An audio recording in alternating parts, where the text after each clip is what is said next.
So, good morning, everyone. We will be discussing for today an overview of literary arts. Next.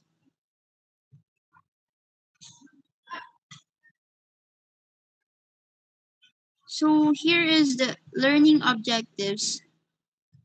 At the end of the session, you will be able to define literature and literary arts, identify the major forms and genres of literature, classify the general elements of masterpiece, and analyze a prose.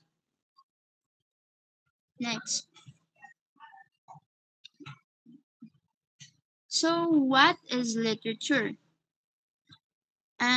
According to Merriam-Webster Collegiate Dictionary, on the 11th edition of it, it considers that literature to be the writings having the excellence form or expression and expressing ideas of permanent or universal interest.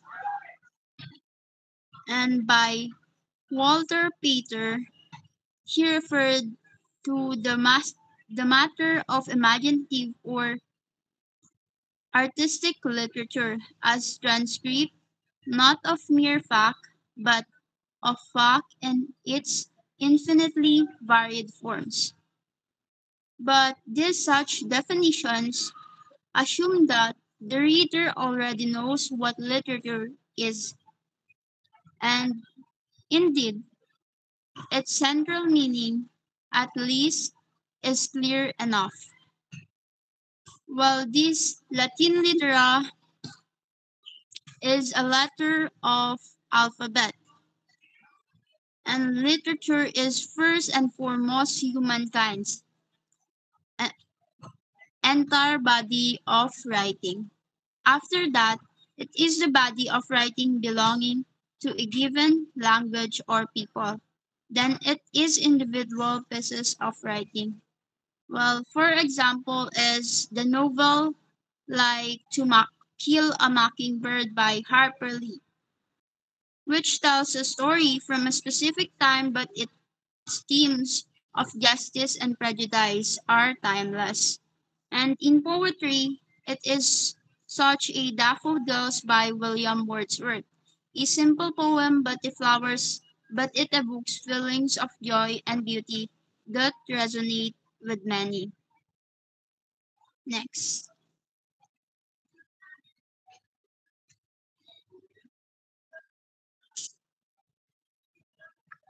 Uh, Literature as an art. Liter- Literature might be described as the organization of words to give pleasure, yet through words, literature elevates and transforms experience beyond mere pleasure.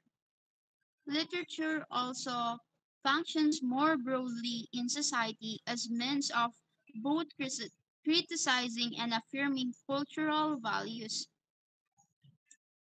For example, in poetry is the use of metaphors, similes, and rhythm makes poetry an art form. For instance, is describing a love as a red or red rose from the poem of Robert Burns.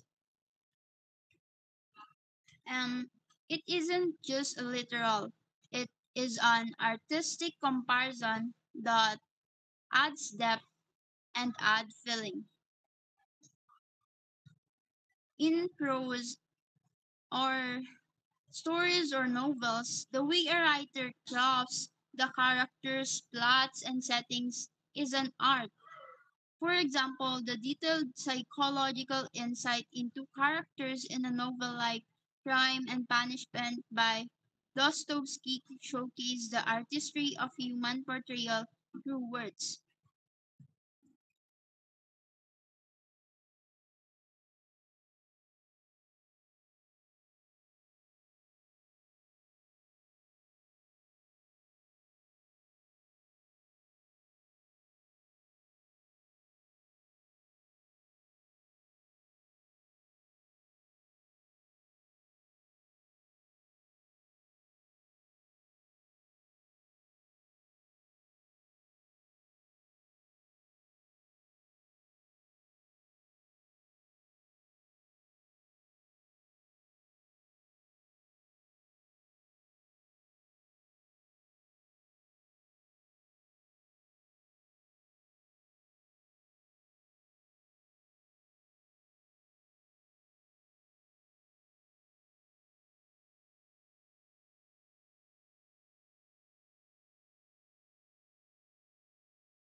Um,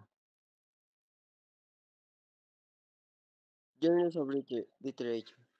First, poetry. Poetry is a masterpiece that evokes concentrated imaginative awareness of experience or a special emotional response through language chosen and arranged for its meaning, sound, and rhythm.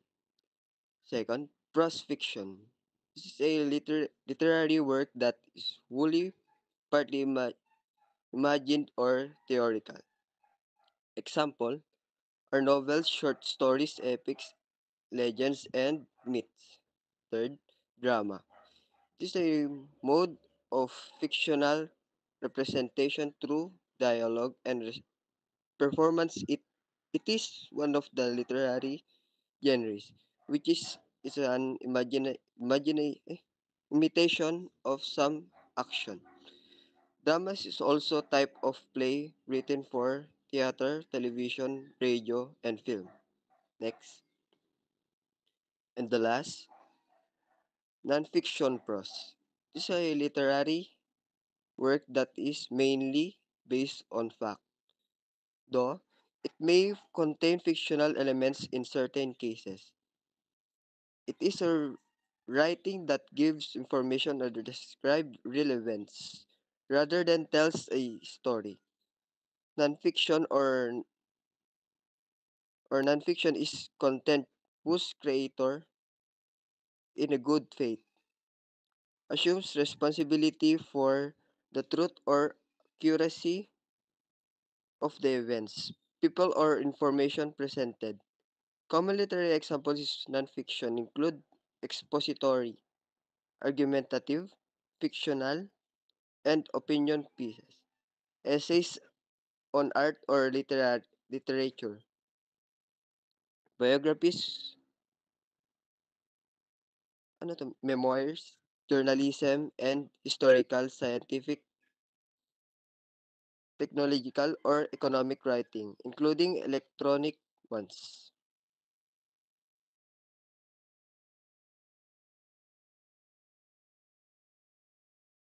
Next, Jerry.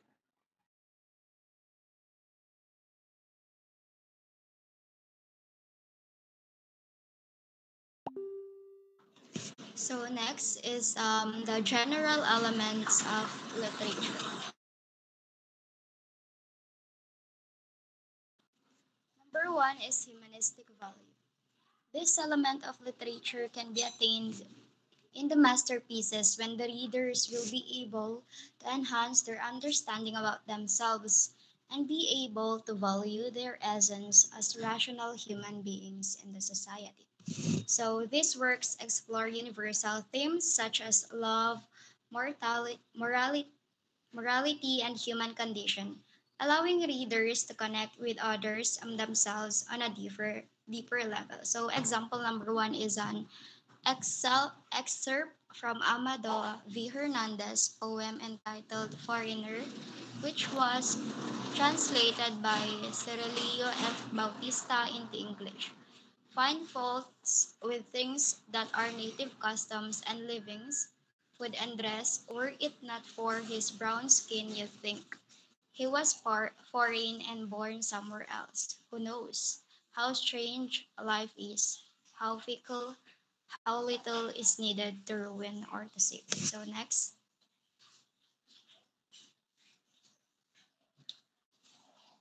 So number two general element of literature is the intellectual appeal. A literary piece can enhance your ability to think in a logical way. So example number one is The Art of Rhetoric by Aristotle. Aristotle is using syllogistic argument here, where some of the argument or assertions remain unstated. Since Socrates is a man, therefore he is mortal. All men are mortal, so eventually they will die. Next.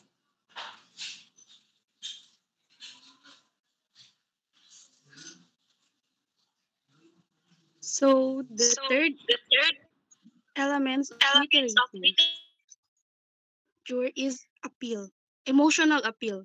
One of the important elements of literary art is to appeal to the emotions of the readers. A literary artwork has its emotional appeal when it can persuade and be able to arouse the feelings of the reader. So emotional appeal is is is a literary artwork na makatouch o makakonect sa feelings ng mga readers. For example, Jane Austen's Pride and Prejudice. Mr. Collins' confession to Elizabeth that he wants her to be his future partner evokes feelings of sympathy in readers as they feel an emotional intensity in his proposal. Believe me, my dear Miss Elizabeth, that your modesty adds to your other perfections. But you can hardly doubt the object of my discourse. However, your feminine delicacy may lead you to dissemble. For, as almost as soon as I entered the house, I singled you out as the companion of my future life.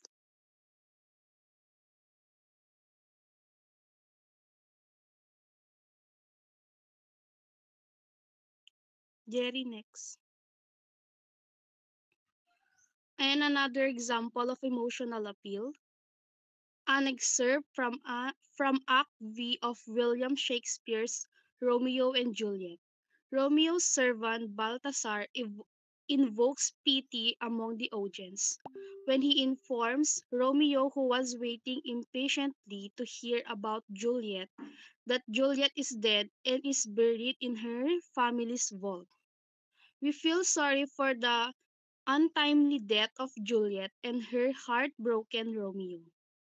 Then she is well, and nothing can be ill. Her body sleeps in Capel's monument, and her immortal part with angels' lives. I saw her laid low in her kindred vault.